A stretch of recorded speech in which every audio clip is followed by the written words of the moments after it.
And we want to get to our top local story. Our entire community feeling the loss of two men who dedicated their lives to protecting us.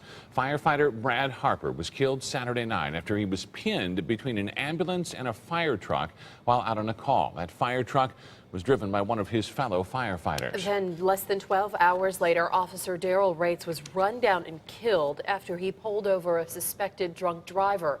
The driver, accused of hitting him, took off. But as ABC 15 was the first to report, investigators have nabbed the man they believe is responsible. Yeah, it is not his first run-in with the law here either. ABC 15's Christopher Stein has been working this story, beginning our team coverage.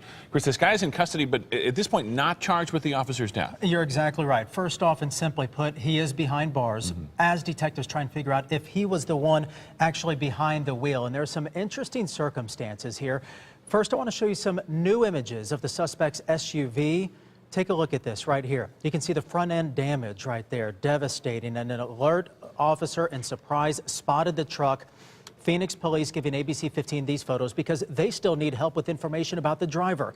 Now, the SUV is registered to Jesus Cabrera Molina. This is his home in Surprise. According to court documents, the illegal immigrant was pulled over and searched, and a baggie of cocaine then fell to the ground. It's that drug charge that has him behind bars at the moment.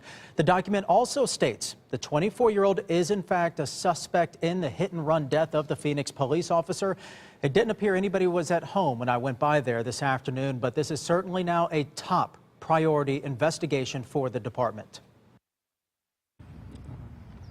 Our hearts go out to the Daryl Raetz family, his wife and child, and we ask for our citizens of Phoenix to pray for our department and for Officer Raetz' family.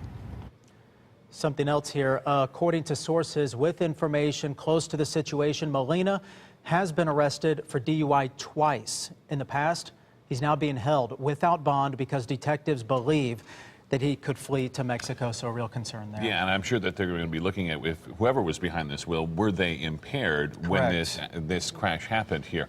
I know that ICE is getting involved as well. Right, ICE now has a hold on him. That means if any of these local charges were to somehow fizzle out, the federal government would step in. And also noteworthy here, we have chosen not to show the photo of the suspect. That's out of respect for the police department investigation because they still maybe need to do some lineups. They also are hoping the public can step forward and put him behind the wheel if indeed he was the one behind the wheel. Make a match. Yeah. Thanks, Chris.